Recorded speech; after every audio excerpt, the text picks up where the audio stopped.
The night before the college application deadline, our close friends group chat exploded. Holy crap, Clara changed her application. Weren't you and Ethan planning to apply to the Capital Academy of Fine Arts together? Someone tagged Clara. On the other end, Clara's voice came through, lazy like she'd just woken up, mixed with the background noise of a game. Oh, you mean Ethan? It's fine. He has my account and password. She paused like she was chewing gum. If he sees I changed it, he'll just follow suit. Think about it. After all these years, do you really think he could live without me? I stared at my phone, fingertips ice cold. The clacking of mechanical keys was jarringly loud in the silent room. I left the group chat without looking at the application system again. She didn't know she could change course for Luca just like that. But in my heart, there was always a sky full of stars, untouched and sacred. That dream I fought for through countless sleepless nights and reams of paper. It was never just for her. Chapter 1. Clara's words in the group chat were like an ice pick driven into my heart. The Capital Academy of Fine Arts. That was the dream we swore to chase one summer night in 8th grade, staring at the stars after staying up painting at the studio. Both our families had sat down together carefully, weighing every option before settling on that school. Now she just changed it like it was nothing, didn't even bother to tell me. The group chat was still buzzing. Clara, you're that sure Ethan will check your account? What if he doesn't even notice? Clara let out a snort, a game reward notification chiming in the background. Of course he'll check. I know him too well. He probably checks it 800 times a day, terrified something might go wrong, and we end up at different campuses. There was a tired kind of certainty in her tone. Ugh, you guys don't get it. You ever had a simp glued to you since childhood? It's exhausting. Laughter filled the group chat. A muted, knowing voice chimed in. Even if he finds out, are you that sure Ethan will change his application last minute? That's risky. Clara's game sounds paused for half a second. Then her voice returned, annoyed and sharp. Piss off. Has Ethan ever been away from me for more than 3 days since we were toddlers? If he's not following me to Southern City Art College, where the hell else would he go? The first person who brought it up couldn't take it anymore. Clara, isn't this a little messed up? Shouldn't you at least tell Ethan? Clara went silent for a beat. Then her voice tightened with irritation. Forgot. Too much hassle, don't feel like explaining. And it's not like it was random. You guys know what his family situation is like. Going down south alone, he's uneasy. Having someone familiar nearby makes him feel safer. The group went quiet for a few seconds. True, with Luca's situation, it's smart to have someone watching his back. Not like Ethan, who's always holed up in the studio covered in charcoal. Put him next to Luca and yikes. Giving up Capital Academy, just for Luca? Clara's a real one. All that half-joking praise and agreement, layered over her game sounds, came through the screen and froze me in place. My fingers curled tight, nails digging into my palms. I wanted to scream at Clara through the screen, but my body felt welded to the chair, completely paralyzed. I don't know how long I sat there. In the end, I simply turned off the computer. As the screen went dark, it felt like the last flicker of light in my heart had gone out. Chapter 2. Clara's words in the group chat were like an ice pick driven into my heart. The Capital Academy of Fine Arts. That was the dream we swore to chase one summer night in 8th grade, staring at the stars after staying up painting at the studio.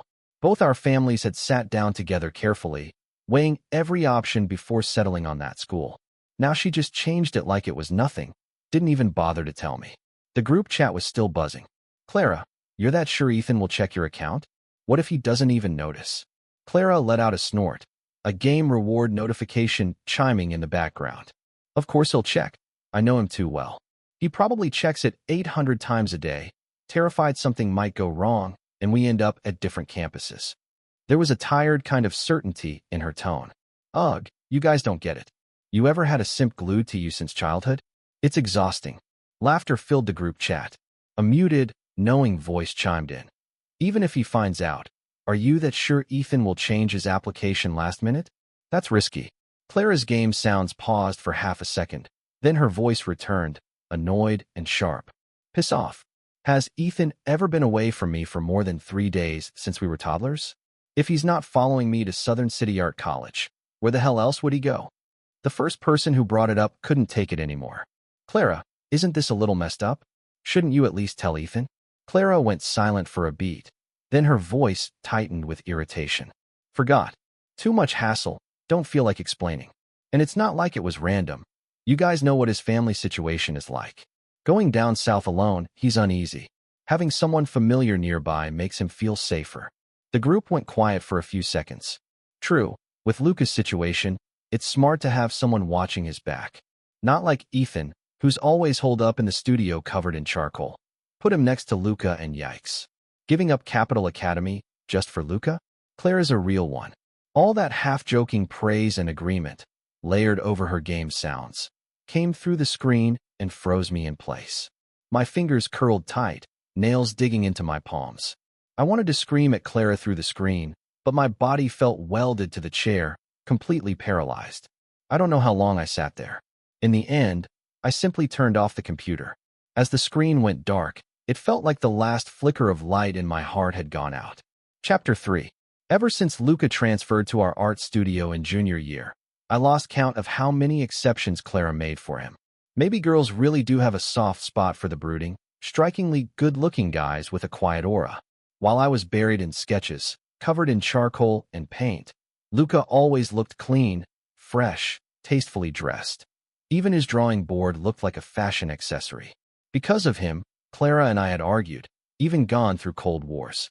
There were times I genuinely thought she had feelings for him and distanced myself on purpose. But each time, Clara would come find me full of conviction. Don't overthink it. Luca is just a friend. His family situation is complicated. I'm just helping him out. People say he's handsome, but behind his back, they probably tear him apart. And I believed her.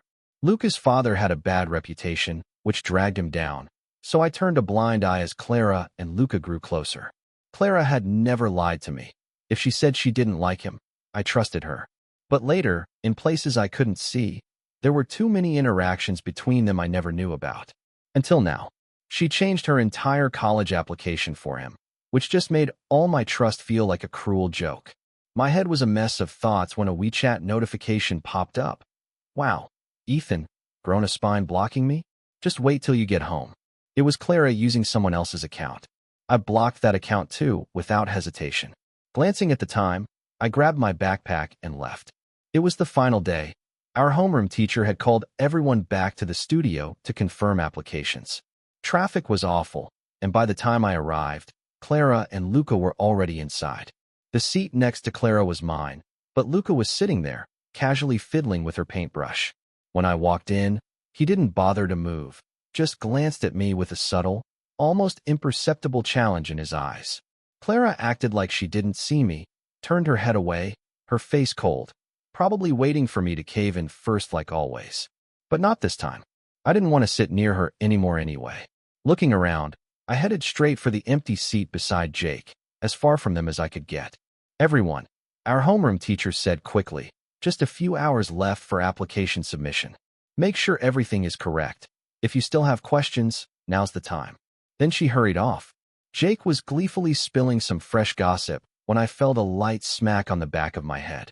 Ethan, outside. Clara's voice came from behind. I turned around and met her gaze, then looked away without saying a word, continuing to chat with Jake. Clara grabbed my shoulder and forcefully turned me toward her. Ethan, what's your problem this time? Aren't you tired of this? We're adults now, still playing the silent treatment. Don't you think it's childish? Her brows furrowed, tone heavy with fatigue. Forced to look at her, I gave a half smile.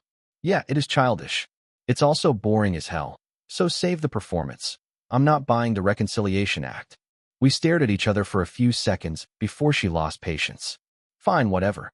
If you want to play the tough guy, go ahead. Just don't go crying under your blanket later. She let go of me, tone laced with her usual sarcastic bite. I turned back to Jake, face blank, thinking she left, but then both her hands clamped down on my shoulders, turning me around again. This time, her eyes locked onto mine, rarely this serious. Today's the last day. Double-check your application, okay? Don't screw it up. She looked like she had more to say, but just then Luca walked over with a tablet in hand. Clara, I think there's a small issue with my submission. Can you take a look? Clara nodded before leaving. Out of pure habit, like countless times before, she reached out to ruffle my hair. I turned my head and dodged. Her hand froze midair, her gaze darkened slightly, but she still added, "Remember to go to the computer lab. Check everything one last time. Don't get sloppy." Chapter 4. I let out a cold laugh in my heart. She probably thought that as long as she reminded me, I'd go double-check my application, realize she changed hers, and then follow her to Southern City Art College. Too stubborn to say it outright, of course. And yeah, if she told me directly she changed her plans for Luca, she'd also have to waste energy comforting me. What a hassle. Good thing I wasn't turning back anymore. I glanced at Clara, who was fully focused on helping Luca with his tablet, then grabbed Jake and left the studio. Jake noticed something was off with me and insisted on dragging me to a birthday party for one of his buddies. I gave in after dinner. They pulled me along to a newly opened motorcycle-themed bar. Turned out Clara's group was there too. There were quite a few mutual friends, and before long, we ended up in the same large private booth. Clara's expression stiffened a little when she saw me, but she didn't say a word, didn't even say hi. I treated her like air. On the way to the restroom, I overheard her talking to one of her girlfriends around a corner. The girl was trying to talk some sense into her. "Clara, maybe just be straight with Ethan. Yeah, he's going all the way to Beijing by himself. It's unfamiliar, a new city and all." Clara's voice was full of certainty. "Relax, I made sure he's set. He definitely changed it. He's just pissed right now because I didn't talk to him first, that's all." I froze in place. Footsteps approached. The two of them turned the corner and saw me. Clara gave her friend a look, signaling her to leave, then quickly boxed me in against the dim hallway wall. "Ethan, talk." I rolled my eyes and tried to walk away, but took one step before she pulled me right back, trapping me between her arm and the wall. The faint smell of alcohol, mixed with that familiar scent of paint and turpentine on her clothes, washed over me. Instinctively, I turned my face away. For a moment, we just stared at each other. Then Clara cracked. First, she gave a soft, almost amused laugh.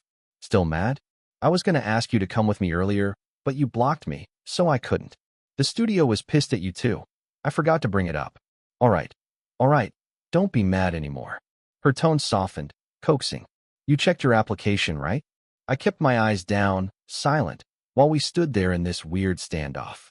A voice came from behind me. "Lucas, Clara? David's calling us for drinks." "Oops, sorry, are you two talking?" His tone carried the perfect amount of apology. Sometimes, I seriously wondered if Luca had a tracker on Clara. Every time she tried to talk to me alone, he always managed to show up by chance. I didn't want to get dragged into anything. The moment Clara turned her head, I ducked under her arm and slipped out from under her hold. But just as I passed by Luca, he grabbed my wrist. Chapter 5. I'm really sorry, Ethan. I didn't mean to interrupt anything. You've been upset all day, and Clara's been feeling terrible too. Luca's voice carried that innocent, almost pitiful tone. I didn't want to waste time with him, tried to yank my wrist free, but he just gripped tighter, his nails digging into my skin, sharp and painful. I jerked hard and finally broke free. Luca staggered, caught himself against the wall, and his eyes turned red on the spot. "Clara, is Ethan still mad at me? Does he blame me for showing up to your group hangout? I'll apologize to him if that helps, okay? I really don't want you two fighting because of me." As he spoke, he actually bowed toward me. Clara snapped. She immediately pulled Luca back. "He's the petty one. What are you apologizing for? Ethan, why do you push him? You should be the one apologizing." Clara glared at me. "We're all going to the same place anyway. What's wrong with looking out for each other? Since you love looking after people so much," I snapped, "you two take care of each other all you want." With that, I turned and walked away, ignoring the warning in her voice laced with anger. "Ethan, that's enough." It was a while before Clara and Luca came back. Clara still looked pissed. Luca, on the other hand, seemed completely fine again, with a subtle, unreadable expression in his eyes. Everyone started playing Truth or Dare, besides Jake. It felt like the rest had completely forgotten I was even there, or maybe they never cared. Makes sense. In their eyes, I was just Clara's simp. Luca got a dare, do a slow dance with someone of the opposite sex. His gaze swept the room once and immediately landed on Clara with a soft, playful, "Clara, save me." Clara instinctively glanced at me, a look that felt like a challenge. She tilted her chin slightly. Sure, if this had been before, I would have exploded on the spot, but now I didn't react at all. Luca had studied street dance. His proportions were sharp and clean, and he looked good when he moved. I silently downed half a bottle of cold beer, eyes calm, watching Luca move to the beat of the electronic music, his body brushing close to Clara's movements, full of teasing tension. At first, Clara still had that casual, dismissive smile, her eyes flicking to me now and then like she was waiting for me to snap. But as Luca's moves grew bolder, his gaze more intense, her spine slowly straightened, and her eyes stayed locked on him. Everything else around her disappeared. The air was thick with sparks, unspoken heat. As the song came to an end, Luca suddenly pretended to lose his balance. Clara instinctively reached out to steady him, and he used the moment to pull her into his arms. He was wearing a slightly loose shirt tonight, and as he fell, the collar shifted. Their bodies pressed close together, the position so suggestive it made the whole room erupt. Cheers, whistles, howls. The place practically lifted off the floor. Clara's face flushed deep red, like she wanted to hide in embarrassment. Luca gave a triumphant smile, his arm sliding naturally around her waist as he pulled her face into the crook of his neck, shielding her from everyone's stares. That kind of intimacy, that bashful sweetness, once belonged to me alone. Even though I'd already decided to let go, watching that unfold in front of me, my chest felt like it was being crushed by an invisible fist. It hurt so bad I could barely breathe. I couldn't stay any longer. I downed the last of my drink, got up, and left the room without a word. Jake followed me out, stood with me by the road cursing until midnight. He tried to storm back inside more than once, but I stopped him every time. No need, we were strangers now. I had no idea what happened in there afterward, didn't care. My body and soul were completely drained. When I got home, it was 11:50 p.m., 10 minutes left until the application system closed. I collapsed on the bed, every ounce of strength gone. All those days and nights spent together over the years came flooding back, a tidal wave that drowned every last shred of reason. The pain wrapped around me like vines, heavy, suffocating. Suddenly my phone rang, an unfamiliar number. I answered it. It was Clara, tipsy, her voice sticky soft, unusually gentle. "Ethan, don't be mad anymore, okay? Be good. Remember to change your application. Southern City's nice, a big city. When we get there, I'll take you out to paint." Chapter 6. It was probably the alcohol talking. Her attitude was softer than usual, totally unlike her.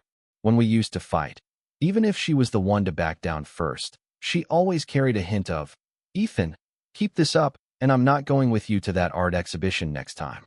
And like a total pushover, I'd given right away. When you truly like someone, how could you ever let things really fall apart? But this time, the gentler she was, the colder I felt inside. "Say something, Ethan." Haven't you always wanted to go somewhere warm?" The new campus of Southern City Academy of Arts. It's spring all year round. You'd love it. Beijing's too far, and the winters are freezing. You wouldn't stand it during winter break. I'll go with you to the Forbidden City to see the snow. She rambled on, like she was trying to convince me, or maybe herself, as if choosing Southern City Academy was for my sake. I listened in silence. In the end, I couldn't hold it in and asked, my voice hoarse, "Clara, isn't there something you need to tell me?" Even I was caught off guard by the crack in my voice. I thought if she could just be honest now, maybe we could still hold on to a shred of dignity. She paused for barely 2 seconds before brushing it off. "Didn't you already figure it out? Why even ask? You've been sulking all day over this. Who's the petty one now? Come on, they're both great schools, and the major's something you love. As long as we're together, does it really matter where we are?" She went on and on about everything except the one thing that mattered most, the name and the reason. The last spark in me went out. I didn't want to listen anymore. Before she could finish, I hung up, then turned off my phone. I looked up at the clock. The second hand had just passed midnight. It was over. Fine. We go our separate ways, get what we each want. Lights off. I lay down, forcing myself to sleep, but the moment I closed my eyes, all I could see was Clara. Clara smiling, Clara angry, Clara focused on her painting, Clara kissing me on the rooftop. From innocent kids to awkward teens, my memories were full of her. I never imagined we'd end like this. Nights always bring out the weakness. The strength I had during the day crumbled into nothing.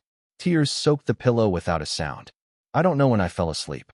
When I opened my eyes again, it was already noon the next day. I turned on my phone, A dozen missed calls and texts from unfamiliar numbers, all from Clara. I ignored them. WeChat exploded too. Jake had pulled me into a small group chat, and messages were flying nonstop. Chapter 7. I tapped in. Someone in the group chat had shared a screenshot of a WeChat post from 3 a.m., and the chat instantly blew up. Damn, Luca just made it official. How many couples is that now since the college entrance exam? Classic. That background's definitely a luxury hotel suite. And that pose. Luca's a beast.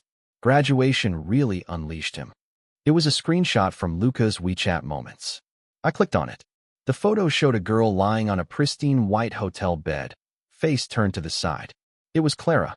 Even if just half her face and some tousled hair were showing, I knew it was her. My chest tightened again, painfully. Luca's caption was even more suggestive and blunt. 99 steps forward for your 1 step back. Worth it. Now it's perfect. Likes and comments flooded the post. Luca's replies only fueled the imagination. All of Clara's close girlfriends were there, dropping hearts and teasing comments. My heart sank to rock bottom. So they had already gone that far.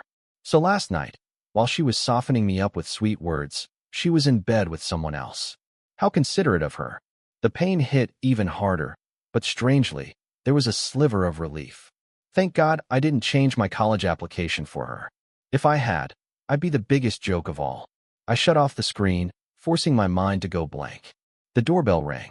I opened the door. Clara was standing there, dark circles under her eyes, a paper bag from my favorite traditional pastry shop in her hand. I stood in the doorway blocking her from coming in, but she slipped past me sideways like she always did, heading straight for the living room. She set the pastries down and instinctively reached to ruffle my hair. I turned my head to avoid it. Ethan, what's with the attitude? No replies, no calls. What? You want me to actually go on the trip without you, and then you come crying after me? She said it in her usual teasing tone, opening the pastry box and pushing the delicacies toward me. Come on, don't be mad. I waited in line for half an hour to get these. Eat up. I know you've been craving them. Then we'll decide where to go for summer break, Tibet or the beach. I didn't move. She picked one up and tried to feed me. I stepped back. She sighed. All right, Your Highness, I'll leave it here. Didn't you always say you wanted to see the murals in the Gobi? Summer's long enough. We've got time. I called Jake and the others. We'll rent 2 vans, lots of people. Should be fun. I shook my head. Not going. Please leave. I've got plans later. Clara froze, frowning. Why not? You've been talking about it for years. You're really skipping it just to prove a point. She put down the pastry and reached for my arm. As I tried to dodge, she snatched my phone with her other hand. Stop it already, will you? I've got a hangover from last night and still drag myself over here to make peace. I'm exhausted. I snapped. No one asked you to come. I don't need your peace offering. Clara frowned deeper. Then tell me why won't you go? I looked at her, feeling absurd, and said, if you really wanted to plan it with me, you wouldn't have picked the people and route first, then come here acting like it's my choice. Besides, me not going is probably what you want anyway. Luca will be there, right? Why drag me along just to be a third wheel? Clara took a deep breath. That was her patience snapping. Yes, Luca's going. He's been dying to see the Mogao caves too, but it's not just him. Xiaoying's boyfriend is going too. Can you stop obsessing over Luca already? What did he ever do to you? His family hasn't taken a proper vacation in years. He saved up for this trip himself. So what if he tags along? The group's huge. You think it can't handle one more person? She was clearly irritated, words tumbling out with no filter. I laughed bitterly and nodded. Fine, go with whoever you want. I'm not going. Clara's temper flared. Ethan, I'm giving you a way out here. Keep this up, and it's just pathetic. I already booked your ticket. Tomorrow morning, airport. Come or don't, I don't care. She slammed my phone down on the coffee table and stormed out, not a hint of hesitation. I followed her to the door, closing it as the second she stepped out. Clara was fuming. Just before the door shut completely, she snapped. With that temper of yours, good luck surviving in Beijing with your roommates. Chapter 8. The door shut, cutting everything off. Back in the living room, I picked up that delicate box of pastries, box and all, and tossed it straight into the trash. Who needed it? Who wanted to be stuck between her and Luca like a background prop? Even that belated peace offering of hers, laced with a sense of condescension, felt laughably insulting. I sat down on the couch. The more I thought about it, the more suffocated I felt. To shake off the shadow she'd left over me, I decided to get away for a while. They say it takes 21 days to build a habit. Maybe it takes 21 days to break one too.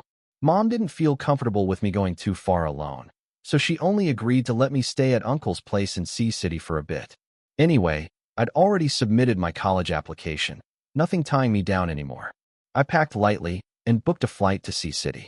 That evening, by 9 p.m., I was already sitting on my uncle's rooftop, sea breeze in my face, chewing on freshly grilled squid. The salty wind mixed with the smoky aroma of the squid actually lifted my mood a little. On a whim, I posted a WeChat moment. Sea breeze plus grilled squid equals perfection. Jake and the guys immediately howled in the comments, begging for a bite. The next morning, I was woken up by my loudmouth cousin. Sunlight blasted through the window. "Bro, phone, it's for you." They called my phone. "That girl, Clara." He handed the phone over. I groggily took it. Of course it was Clara. "Ethan, everyone's here. We're just waiting on you. Boarding in 30 minutes. Where are you? You blocked me again. Your mom said you're with your cousin in Sea City. Since when is your cousin there?" She sounded rushed and frazzled. I fully woke up and replied flatly, "No, not messing with you. I'm in Sea City at my uncle's place." Clara snapped, irritated. "Cut it out. If you leave now, you can still make it. I already told you I'm not going with you." There was a pause on the other end. Then a lowered female voice beside her said, "Clara, I think he really is in Sea City. Check his WeChat post from last night." Oh right, she couldn't see my WeChat anymore. "Now do you believe me?" I asked. It sounded like she was fuming on the other end. After a long silence, she forced out, "Ethan, don't regret this." Chapter 9. Of course I regretted it. I regretted not coming to Sea City sooner. The exhaustion built up over the past year of senior high was completely washed away by the blue skies, ocean breeze, fresh seafood, and cold beer over the past few days. When my uncle found out what happened between me and Clara, he was furious. Every day, he talked about taking me to car mod shops and dragging me out to meet new people. Sea City during off-season travel was almost unreal in how relaxing it was. Crab fishing at low tide, casting lines off the pier, hiking Lauzon, sketching in the old town, chasing sunsets on the boardwalk. Every day ended with me crashing into bed, too tired to think about any of the mess I'd left behind. Clara and the others seemed to be having a good time too. Photos from their trip popped up now and then in our small friend group chat. I'd been deliberately ignoring them. One day, while waiting for my uncle's car to finish getting serviced, I finally had a moment of peace and absent-mindedly tapped one open. They had gone to quite a few places: the Gobi Desert, ancient cave murals. The photos radiated youthful energy.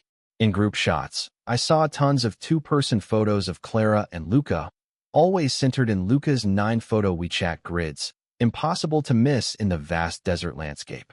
In front of the majestic murals of the Mogeo Caves, the only figures highlighted were Clara and Luca. Each of those places had once been dreams I'd planned to share with her. Now seeing them without me, my heart pricked with a subtle but sharp pain. The sceneries we promised to see together ended up with someone else in the picture. Turns out no one's really irreplaceable. My cousin leaned over, noticed what I was looking at, and scoffed. "Dude, it's just a couple of show-off pics. Who can't look good in photos?" The guys I know from the car scene, they know how to take real cool shots. "I told you, bro. You used to be way too low-key, always buried in art. Just level up a little once you get to college. You'll blow all those art kids away. I guarantee even your ex will see you in a whole new light."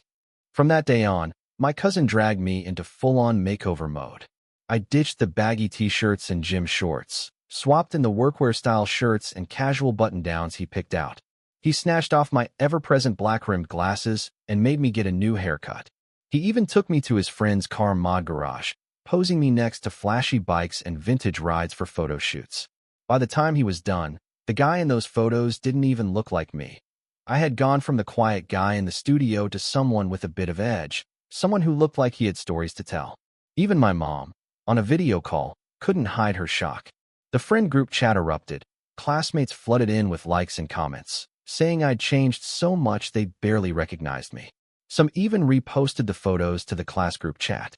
Seeing all those "dude, Ethan looks fire" comments made me a bit embarrassed. I replied modestly in the group. All credit goes to my cousin. He knows his angles, right? Then a comment popped up from one of Luca's friends. Nice Photoshop skills, Ethan. Mind teaching me sometime? The group went quiet for a second. Jake wasn't having it. He immediately dropped the original photo I'd sent him.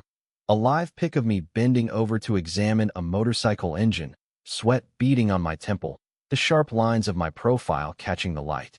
The chat exploded. Holy, the original hits even harder. Ethan's vibe is unreal. Dude's been hiding under that school uniform all along. Straight up artistic tough guy aesthetic. We all knew Ethan could draw, but no one expected this face game too. The one throwing shade earlier vanished.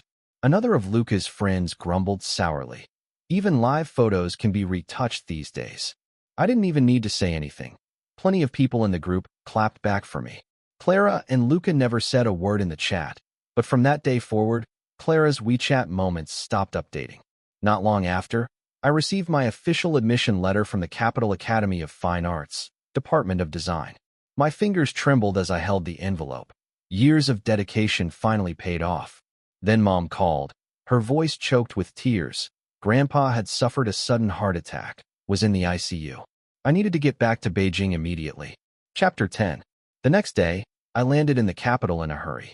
As fate would have it, right when I was picking up my luggage, I ran headfirst into Clara and her group, apparently returning from their trip earlier than planned. They were supposed to be gone for a whole month. I had no idea why they cut it short. The moment our eyes met, the shock on Clara's face was unmistakable. Even Luca looked caught off guard.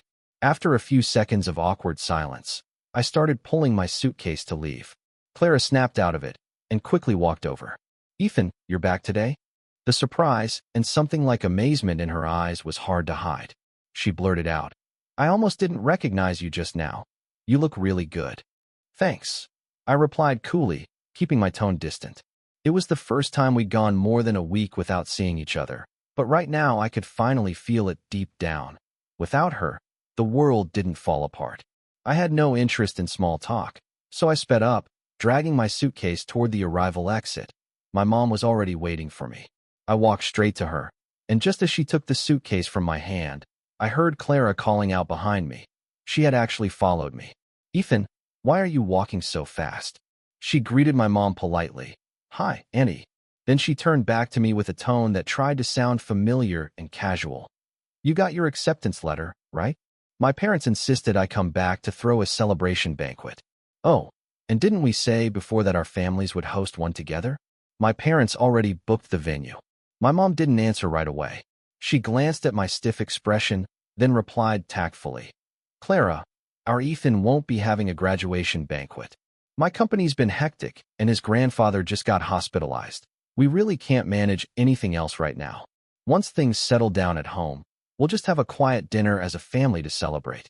Please thank your parents for their kind offer. My mom's explanation was more than reasonable.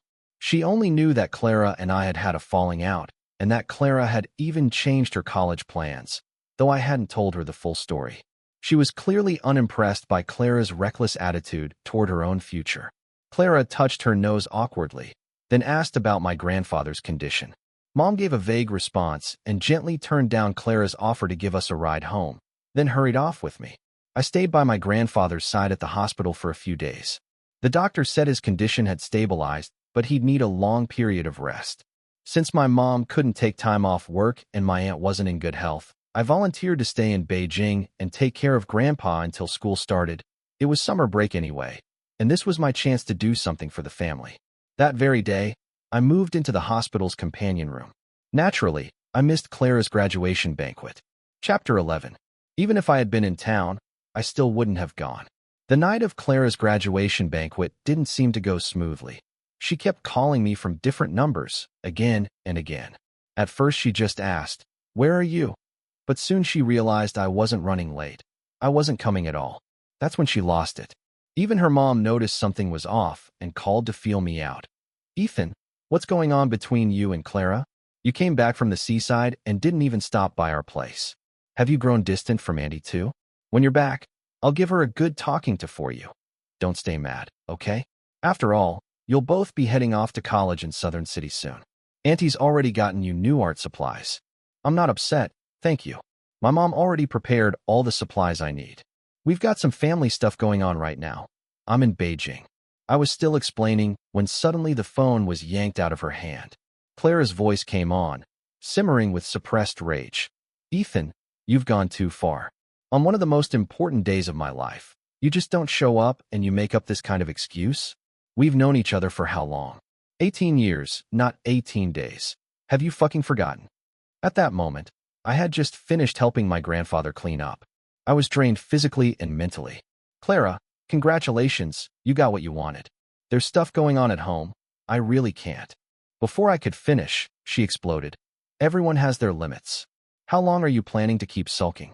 I've given you so many chances to walk back from this. Do you know how exhausting this is for me? I couldn't even enjoy the trip. So what now? You're going to stay mad all the way until registration day? Who's going to help you carry all that luggage and your stupid art supplies? Then I replied coldly, I won't need you. But in my mind, I remembered that in the Capital Academy's freshman group chat, several enthusiastic upperclassmen had already offered to help out on move-in day. Even without Clara, I'd be just fine. I hung up as she stood there stunned into silence. Moments later, a text from an unfamiliar number popped up. Ethan, I dare you. Don't come running to me once school starts. When someone else starts chasing me and I say yes, you'll be the one crying alone. Chapter 12. I was speechless. I pulled out my phone, deleted Clara from my contacts, and blocked her. After that, I focused entirely on taking care of Grandpa. The school's honors board was posted, but I didn't go back to see it. Jake told me Clara didn't show up either. The next day, her dad reportedly dragged her to one of his company's regional branches to experience real life after the banquet. For some reason, she even quit the class group chat. I figured this time the line was truly drawn, and maybe that was for the best. Grandpa's recovery went well. As the semester approached, he was able to walk again and was brought back to Lakeside City to recuperate. I only stayed home for one night. Mom had already packed my luggage in advance. The next day, she personally drove me to Beijing to register for school. I never saw Clara once. College life turned out to be easier than expected. The moment I got out of the car with my luggage and art supplies, enthusiastic upperclassmen showed up and helped me carry everything to the dorm. The guys in my dorm, all from the north, were loud, direct, and surprisingly easy to get along with. There weren't many people in our major, so we bonded quickly. During the first week, they took me all around the 798 art district and fed me everything at street stalls. All the worries I had about not fitting in disappeared almost instantly. Before military training had even ended and I'd fully settled in, I received a love letter from Anna, a girl in the neighboring sculpture department. And just like that, Clara called again. Ethan, I went to your place yesterday, wanted to head to campus together.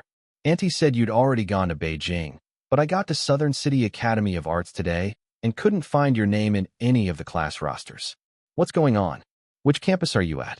I couldn't help but feel a laugh building. So all this time, she hadn't realized I never followed her to Southern City Academy.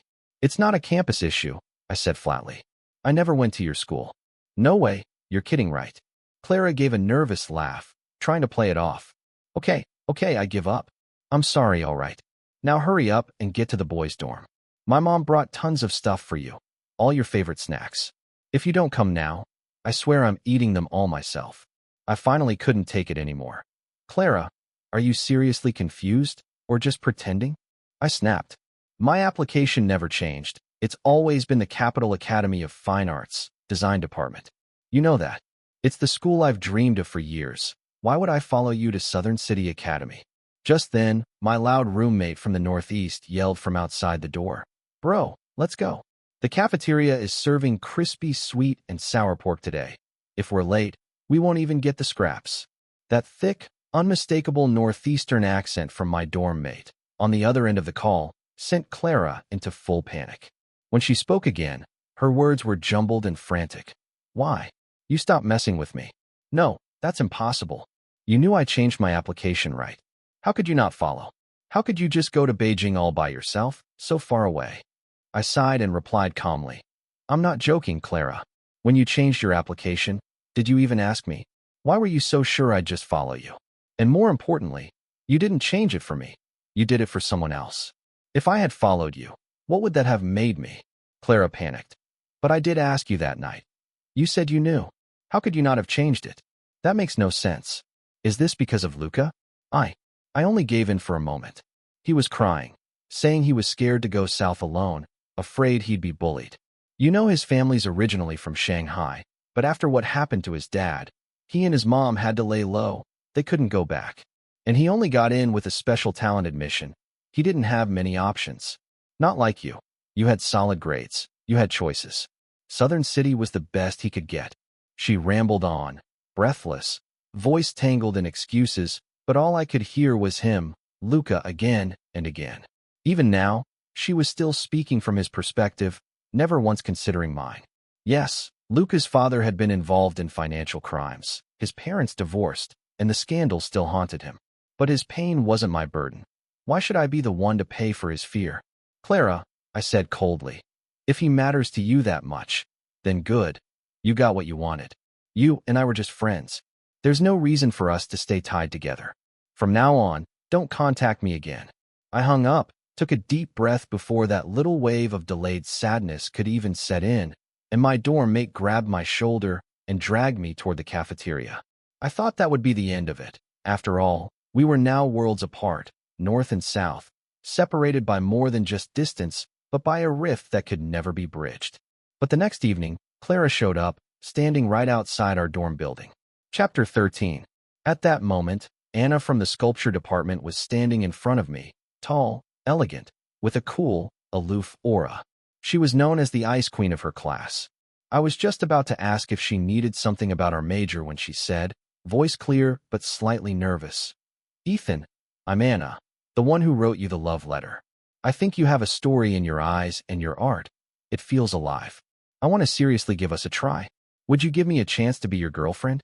As soon as she finished, she shoved a rolled-up sketch tube into my arms and turned to leave, ears flushed red. I stood there holding the tube, a little dazed. Ethan. I turned around. Clara was standing in the dusk, looking worn out, dark circles under her eyes, hair messy from travel. But she was wearing a long, snow-white dress that made her tall figure stand out, still the dazzling girl from the studio I used to know, with a suitcase by her side. She looked like she had come straight from some formal event. Even though my heart had long gone cold, I couldn't help but feel a fleeting jolt of emotion. Can we talk? Her voice was husky with fatigue, and her eyes held a fragile, pleading light. I replied calmly, Sorry, I've got a department lecture tonight. She'd come all this way. She wouldn't leave without saying what she came to say. What I didn't expect, though, was for her to open with, How long have you even known her? That kind of shallow girl who only cares about looks. You should stay away. I gave a half smile and said, You flew over 1,000 kilometers just to tell me that? What's it got to do with you? Am I not allowed to meet new people? Should I just stay single forever for you? Clara was stunned. Her face paled, her tone softened. Ethan, I don't know why you didn't change your application. I'm sorry I was arrogant. I thought you'd follow me no matter where I went. Don't you remember that night on the rooftop when I kissed you? You didn't pull away. I was going to make us official after college started. I even thought about what would come after graduation. But you never once asked what I wanted. I cut her off, my voice strained. You don't know me at all. You thought I applied to the Capital Academy of Fine Arts just because you liked it and I was following your lead. It was never just about you. Did you forget what my dad did before he passed? The last project he worked on was the National Center for the Performing Arts. His desk was always stacked with brochures from the Academy. I've asked you so many times what's so fascinating about architectural blueprints, but you never stopped to think that maybe I wanted to finish the path he couldn't. Clara was completely stunned. Her lips moved, but she couldn't form words. You never told me any of that. I gave a small, hollow smile. She had probably never realized that all those casual questions of mine were filled with longing for a dream left behind by my father. All those late nights, the sketches I threw away, they were never about chasing her, in the end. I laid it all out for her, gave our confused, burning youth a proper ending. I still remember, after my dad passed, you stayed with me in the studio until sunrise. Your parents were kind to me too. They gave me warmth. But Clara, the moment you gave up on our shared dream, the moment you chose Luca without hesitation, we were over. Chapter 14. That day, after saying what I had to say, I turned and went upstairs. Not long after, a torrential downpour began outside. My roommate came back and told me that the beautiful girl downstairs was still standing in the rain. It was kind of creepy. I didn't go look, nor did I try to persuade her again. Clara stood outside our dorm building the entire night and only left at dawn. I thought she would have gone back to Southern City, but a few days later I got a call from her mother, her voice choked with tears. "Ethan, could you please just talk to Clara properly? Ever since she came back from Beijing, she's been sick. She has a persistent high fever, refuses to go to the hospital or take any medicine. The fever finally broke, and now she says she wants to drop out and retake the college entrance exam just to come find you in Beijing." My head felt like it was splitting open, but I didn't hesitate for a second. "Auntie, that's impossible. I've already started a new life, and I'm not going to stop for her. Please tell her to stop doing these childish things. Otherwise, I'll only look down on her even more." On the other end of the line, I heard the sound of something shattering as it hit the ground. Later, I heard Clara went back to Southern City Art Academy. Her grandparents personally persuaded her to return.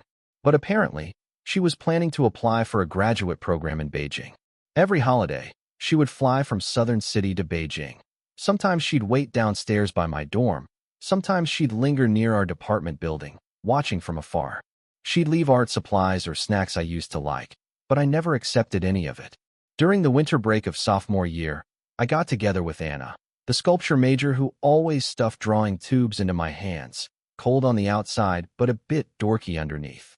She didn't know what really touched me were those clumsy but heartfelt sketches of me she stuffed into her drawing tubes. And on that winter day, when I saw Anna holding my hand under the red walls of the Forbidden City in sub-zero Beijing, her breath like fog as she warmed my fingers, I knew Clara was gone from my life for good. Later on, our family moved away from our old city, and I rarely heard any news about her after that. After going straight into a PhD program, I joined a top design studio. Anna also gained recognition for her outstanding sculpture work. Sometimes, when I look back on the passion and betrayal of our youth, it truly feels like dust from another lifetime. The future is long. My journey lies among the stars and seas, within the infinite worlds I can build with my own pen. Dawn is coming. Even the longest night will one day break into light.